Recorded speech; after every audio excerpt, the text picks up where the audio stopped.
Hi everyone, my name is Omar Yanguma and I am going to explain my research project for the subject Research Pedagogical Practice. The objective of this project is to reflect and present the practice and research process developed during the professional practice of the teaching program.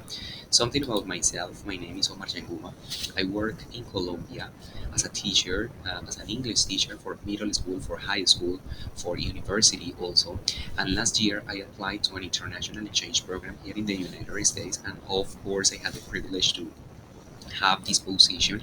So currently, I am an English language arts, Spanish language arts, and social studies elementary and international teacher here in Houston, Texas, the United States. In these pictures, for example, we can see some of my students. We want a reward to practice innovative methodologies in the classroom. Something about this research project. Well, so I am doing my project with a with the NAD. So the CVLA, the Center or Visual Language, have some have has several CPAs. So I have one CPAS. The CPAS, the name of the CPAS is Practice Your English, and the purpose is to improve students' oral communication. So the students of different bachelor's degrees or bachelor's programs, they can participate voluntarily and for free in these encounters, in these meetings.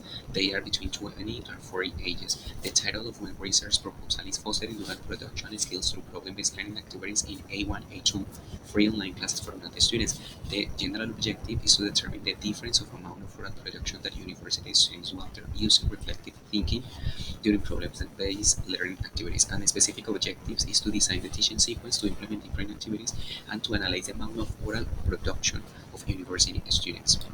Let's continue talking about the late review. So I am going to talk about and emphasize about five terms. The first is oral production. According to Gillis 2013, he says this is the capacity of put words together with a meaning. Of course, the main objective of this project is to improve the students' oral production. Also, the inhibiting factors by Juana 2012, she said in another research that some students have anxiety, shyness, lack of confidence, and that's why they don't participate. Scaffolding is a strategy or the way like we can move students to another level up, right? We can move up to students to another level. Based learning is a method in which the students need to solve a problem, and input is a constant exposure the students have when we are in different activities. Now I'm going to talk about the process and the activities I did. So we had 5 sessions, right? And the 5 sessions were organized according to the level of the students. So as maybe I want to mention that the students have not a really good level of English. That's why I had to mix Spanish and English in the sessions. The first session was about greetings and farewells, the second about personal information, the third about family, the fourth about prepositions of time, and the fifth about directions. What is the idea? That the students during every session they had to answer a question or they had to solve a problem. That's why they felt the necessity to talk, to speak, and that's why how that was the way like I could move them up. So these are some evidences of these classes. They had songs, they had videos, they had some pictures, and that was the input of the students. They had a family tree, and the final product of every lesson was a product from the students.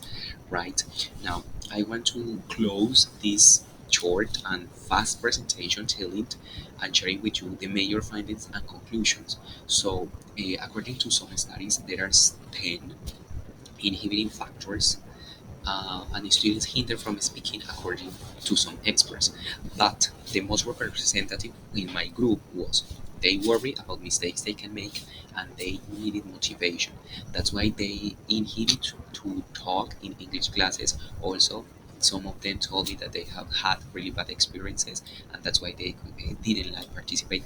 But after this intervention, I could see more participation, longer answers. It was not just like yes or no, like at first, and they asked for clarification in English.